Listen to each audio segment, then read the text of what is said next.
Most people think sales is something you do to customers. That is the first mistake. At work, you are selling every day.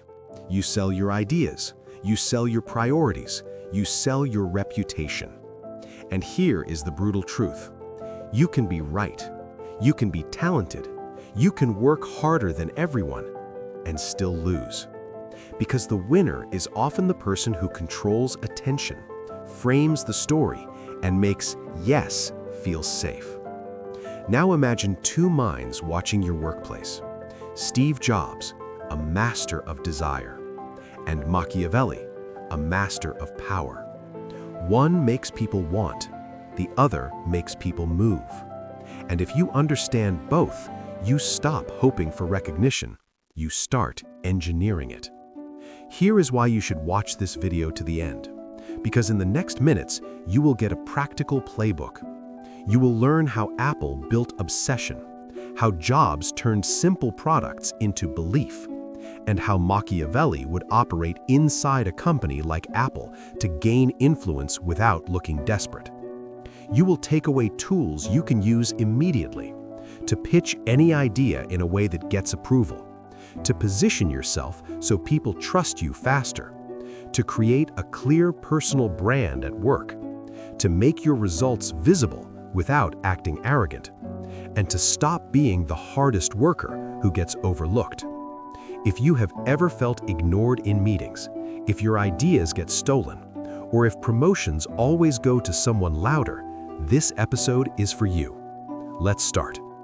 Chapter 1. Apple's real product: belief, status, simplicity. Apple does not win because it has the most features. Apple wins because it sells belief. That is the first thing most people miss. When you buy an Apple product, you are not only buying a tool, you are buying a feeling, a signal, a promise. A Mac is not a computer, it is I am creative. An iPhone is not a phone, it is I have taste. AirPods are not headphones, they are I am modern, I am efficient, I am inside the culture. That is belief. And belief is stronger than logic. Because features can be compared, belief cannot. Belief is why people wait in lines. Belief is why brand can charge more and still win. Now let's talk about status. Status is not about being rich. Status is about being seen. Apple products became status objects because they are instantly recognizable. The design is simple, the packaging is clean, the experience is smooth. Even the way you open the box is part of the status. It's a ritual. The buyer feels like they are joining something. And this matters for work. Because at work, you also sell status. Not in an arrogant way, but in a reality-based way. People decide who to trust. People decide who gets attention. People decide who gets the best opportunities. And those decisions are often based on signals. Signals like clarity, signals like confidence, signals like consistency. Apple does this with products. You must do it with your reputation. Now the third piece, simplicity. Apple did something that looks obvious now, but it was not obvious then. Apple removed complexity. It did not try to win every category with endless options. It reduced choice, it reduced friction, it reduced mental load. And that's what customers pay for. They pay to stop thinking. They pay to feel safe. This is a key sales rule. The customer is not buying the object, they are buying the removal of doubt. Now think about your workplace. When you show up with too many ideas, you create doubt. When you talk in complicated language, you create doubt. When you cannot explain your project simply, you create doubt. But when you make things simple, you create trust. And trust turns into influence. Apple also built a world around the product. It is not only the device, it's the ecosystem. The ecosystem is what turns a purchase into a life choice. Your phone connects to your laptop connects to your watch connects to your health data, Your photos sync everywhere. This creates comfort, but more importantly, it creates switching costs. Once you live inside that system, leaving feels painful. That's strategic. Now here's the uncomfortable part. Apple didn't only build a better product, Apple built a better narrative, a story that customers want to repeat. At work, your story matters too. If people cannot summarize what you do in one sentence, you are invisible. Not because you are bad, because your product is unclear. So here's a practical move. You need a one-line identity, not a job title, a value identity. Something like, I reduce chaos and bring clarity.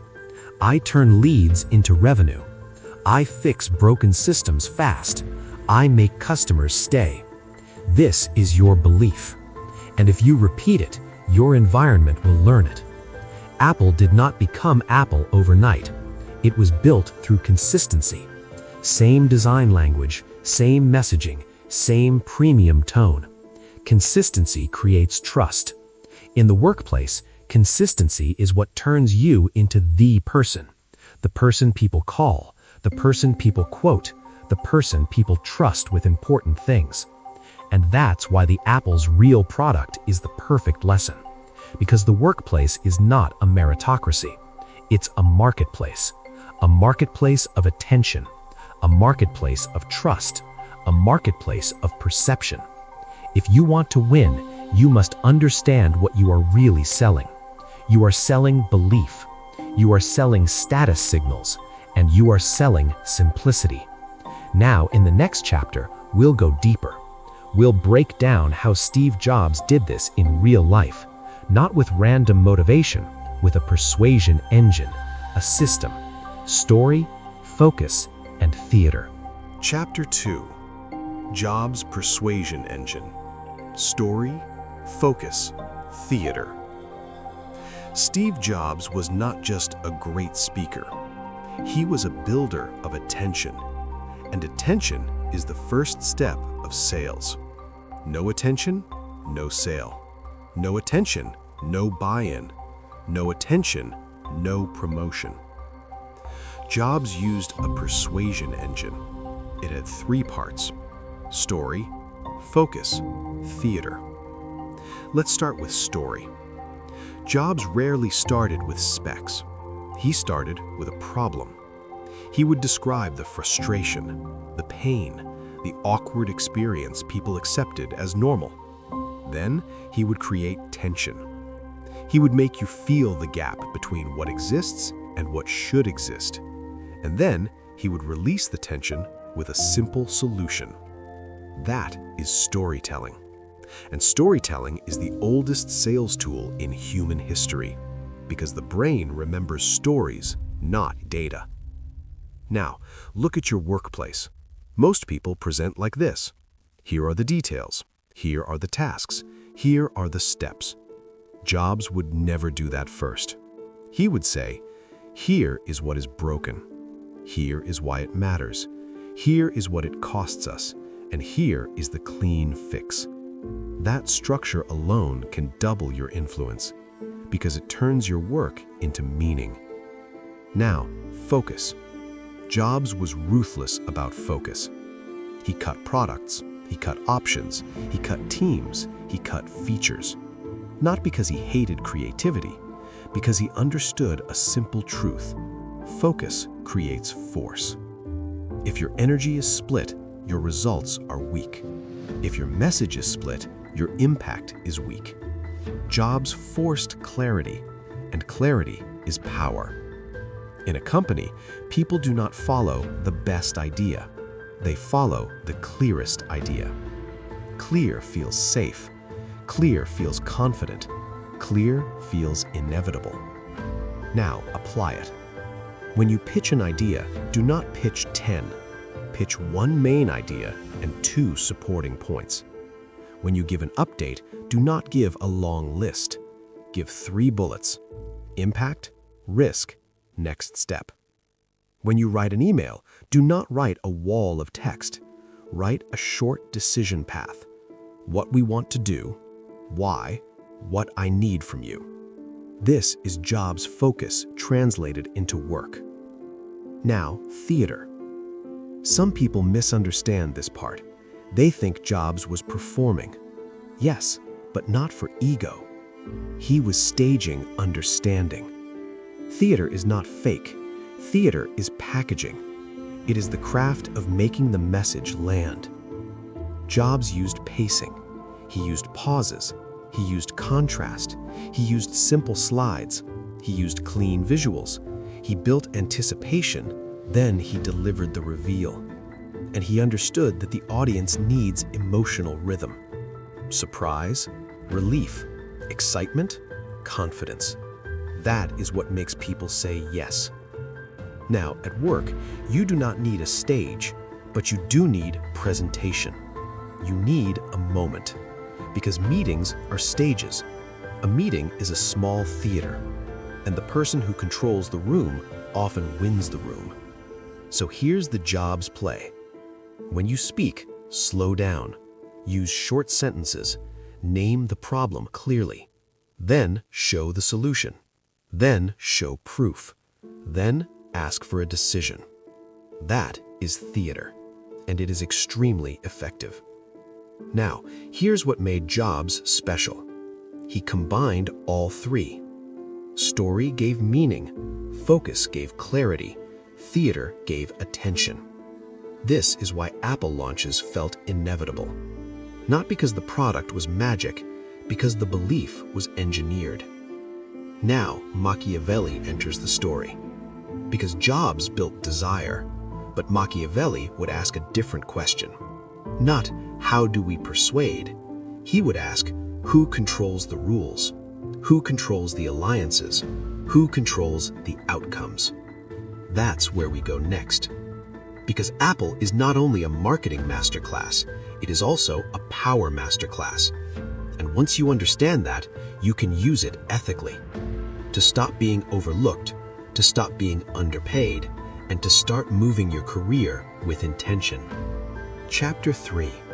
Machiavelli enters Apple. Power, alliances, leverage. Now we bring Machiavelli into the room. Steve Jobs built desire. Machiavelli studies power. And power is not a dirty word. Power is simply the ability to shape outcomes. Machiavelli would look at Apple and notice something instantly. Apple doesn't just compete. Apple controls. It controls the stage, it controls the rules, and it controls the ecosystem. That's why Apple is not just a company, it's a kingdom. Let's break down what that means.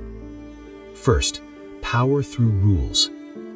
The App Store is a rule system. Developers can build inside Apple's world, but Apple sets the terms. What is allowed, what is banned, what is promoted, what is hidden. That's classic Machiavelli. Because the strongest form of power is not shouting, it's designing the game. When you design the game, you do not need to win every fight. People will fight inside your arena. Second, power through distribution. Apple stores are not just shops, they're temples. They control the experience, they control the message, they control the moment of decision. Most brands rely on others to sell them. Apple sells itself. Direct channels equal direct control. Machiavelli would love that, because dependence is weakness, control is safety. Now, let's talk about alliances. Machiavelli believed alliances matter more than opinions. Inside Apple, alliances would be everywhere. Hardware and software, design and engineering, marketing and product, retail and services. These groups can fight, or they can align, and alignment creates momentum. Here's a key rule. In any organization, there are official structures and there are real structures. The official structure is the org chart.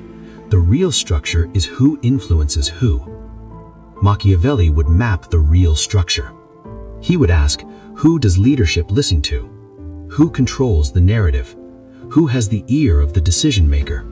Who blocks projects quietly? Who gets invited early? because power often lives before the meeting, not inside the meeting. Now, leverage. Leverage is when you can influence outcomes with less effort. Jobs had leverage through attention. Machiavelli seeks leverage through position. At Apple, leverage comes from 3 places. 1. Ownership of critical systems. If you own a system others rely on, you gain influence. 2. Ownership of information. If you see the numbers first, you shape the story first. 3. Ownership of timing. If you control when something is presented, you control how it is received. This matters for your career, because most workers try to win with effort alone. Effort is not leverage, effort is fuel. Leverage is the steering wheel. Machiavelli would tell you not to work less. He would tell you to work in the right places. He would say, do not be the person who does everything. Be the person who controls something. Something important. A process, a customer relationship, a metric, a key workflow. This is how careers accelerate. Now, a truth that sounds harsh but helps you. Power rewards clarity. If people cannot describe your value quickly, you are not powerful. If your role is vague, your influence is fragile. Apple is powerful because it is clear. It is clear what Apple stands for. It is clear what Apple prioritizes. It is clear what Apple refuses. Machiavelli would see this as discipline, because discipline produces predictability, and predictability produces trust. Now, here's the bridge between Jobs and Machiavelli.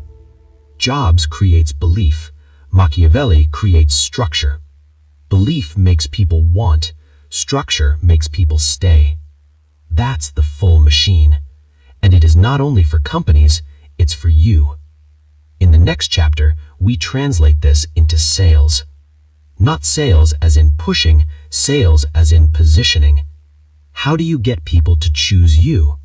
How do you make your ideas feel safe? How do you make yes feel like the obvious move? Let's go there. Chapter 5.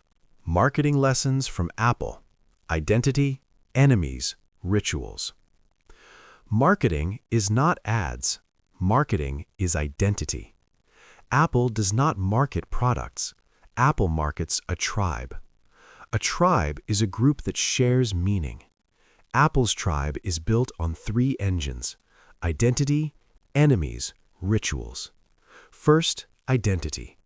Apple tells you who it is for: creators, builders, people who value design, people who want premium, people who want simplicity. It is not about excluding everyone. It is about attracting the right people. Because when you try to appeal to everyone, you feel like nothing. Now your workplace translation. Your personal brand is not your job title. It is what people call you when you are not in the room. So ask, what do I want to be known for? Speed? Clarity? Quality? Customer empathy? Execution under pressure? Pick one primary identity, then reinforce it through your actions. Apple reinforces identity through design. You reinforce identity through habits. If you want to be the clarity person, you send clean summaries. If you want to be the execution person, you deliver on deadlines and remove blockers. If you want to be the customer person, you bring real customer quotes and insights into meetings. That is identity marketing. Second, enemies. This part sounds aggressive, but it is powerful. Every tribe forms around a shared story, and stories often have a villain. Apple's enemies were not just companies, they were ideas. Boring corporate tech, complexity, clutter, slow, ugly software, confusing products. Apple positioned itself as the cure. This creates clarity. People want to join a side. Now your workplace translation. Your enemy should be a problem, not a person. Your enemy can be slow execution, confusion, low conversion, customer churn, bad onboarding, manual busywork. When you name an enemy, you become a leader because you create a mission. A mission pulls attention. Third, rituals. Rituals turn identity into behavior. Apple's rituals are everywhere. The launch event, the unboxing, the store experience, the product setup. These rituals are not random, they build emotion. Emotion creates memory. Memory creates loyalty. Now your workplace translation. Create rituals that build trust. Trust is the real currency at work. Here are powerful workplace rituals. A weekly update that is short and consistent. A simple dashboard that shows what matters. A monthly demo that shows progress. A one-page recap after meetings. Rituals reduce anxiety because people stop wondering what is happening. When people feel safe, they support you. Now here's a deeper Apple marketing lesson. Apple is careful with language. It uses simple words. It avoids technical noise. It speaks like the customer. That's respect. Most internal communication fails because it is not human. It is full of jargon. It is full of vague statements. It is full of defensive tone. Apple rarely sounds defensive. It sounds like it has a plan. At work, your language is your marketing. Simple beats complex. Clear beats clever. Calm beats chaotic. Now there's one more piece. Apple creates anticipation. Marketing is not just what happens at launch. Marketing happens before launch. Hints, teasers, small signals. In the workplace, anticipation is also useful. If you have a good idea, don't drop it cold in a big meeting. Pre-sell it. Mention it briefly in one conversation. Share a small preview with one stakeholder. Get a quiet yes from someone important. Then, when you present, it feels familiar, and familiarity feels safe. This is a Machiavellian principle too. Win before the battle. Now we're ready for the biggest question. If Machiavelli worked at Apple, how would he behave? Not in theory, in real moves. 7 moves. Let's go there. Chapter 6. How Machiavelli would behave at Apple. 7 moves. Let's imagine Machiavelli inside Apple, not as a cartoon villain, as a strategist. He would not start with speeches, he would start with mapping. He would ask, who decides? Who influences decisions? Who blocks decisions? And what do they want? Then he would move with precision. Here are 7 moves he would make. Move 1. Align with the strongest center of power. He would attach himself to decision makers, product leadership, brand leadership, revenue leadership. Not by flattery, by usefulness. He would solve their problems. At work, this means something simple. Find the people who control visibility. Then make their life easier. Bring them clarity. Bring them options. Bring them results. Move 2. Control information flow. Machiavelli knew information is leverage. At Apple, he would become the person who knows what is launching, what is delayed, what is risky, what customers are saying. Not gossip, signal. At work, become the person who brings signal. Numbers, customer feedback, competitive insights, simple summaries. The person who controls signal often controls decisions. Move 3. Build alliances quietly. Machiavelli would build cross-team support. He would understand that big wins require coalition. At Apple, he would connect product, marketing, retail, and services. At work, do the same. Choose allies across departments. Give value first. Share credit. Create shared wins. Alliances protect you when politics gets messy. Move 4. Protect reputation like a fortress. Apple protects its brand with discipline. Machiavelli would protect his name the same way. He would not attach himself to chaos. He would not be the hero of doomed projects. He would demand clarity. At work, this is critical. If a project is failing, don't hide. Document risks early. Propose fixes. Ask for decisions. If leadership refuses reality, you protect yourself with evidence. That's not paranoia, that's professionalism. Move 5. Stage wins like launches. Jobs made releases feel inevitable. Machiavelli would do the same internally. He would not just do good work, he would package it. He would create moments, a short demo, a clean before and after, a simple story of impact. At work, visibility is part of the job. If people don't see it, it doesn't exist. So show it, but show it with restraint. Clean, calm, professional. Move 6. Controlled boldness. Machiavelli respected calculated risk. He would not be loud every day. He would be bold at the right time, when timing matters, when the story supports it, when the upside is worth it. At work, boldness is most powerful when it's rare. If you're always intense, people tune you out. If you're calm most days and bold on key decisions, people listen. Move 7. Never depend on one person's favor. Machiavelli feared fragile power. He would build multiple paths. At Apple, that might mean strong relationships across teams. It might mean owning a key process. It might mean building a reputation that travels. At work, don't put your whole career in one manager's hands. Build your network. Build portable skills. Build proof of impact. This creates durability. Now the key message. Machiavelli is not telling you to be cold. He is telling you to be aware. If you're naive, you get used. If you're aware, you can act with ethics. In the next chapter, we turn all of this into a practical playbook, not theory. A set of actions you can use this week. Chapter 7. What you can copy as a worker. Practical playbook. Now we make it practical. This is your worker playbook. You don't need a keynote stage. You don't need a huge team. You need a system. Here are the moves to copy. Copy move 1.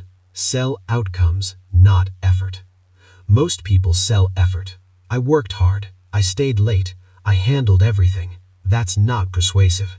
Sell outcomes. I reduced churn. I increased conversion. I cut processing time.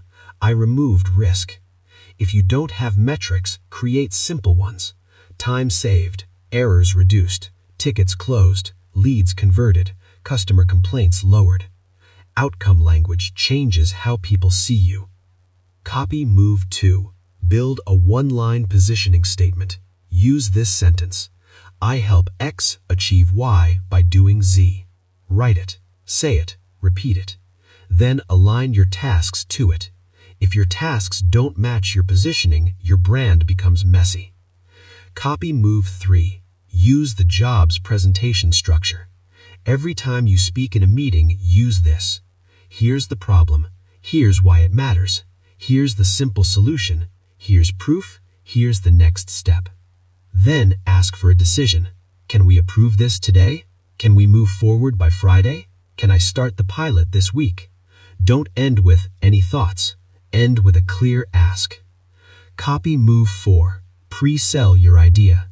Before the big meeting, talk to 2 people. One supporter, one skeptic. Here is the truth. Most people do not lose because they lack talent. They lose because they do not control the story. Now you do. So take one move from this video and test it in the real world. If this episode gave you clarity, hit like. If you want to train this skill with me, subscribe. We drop new episodes every week. And leave a comment with one sentence. What is the one move you will use next? Because once you write it down, you commit to it. See you in the next one.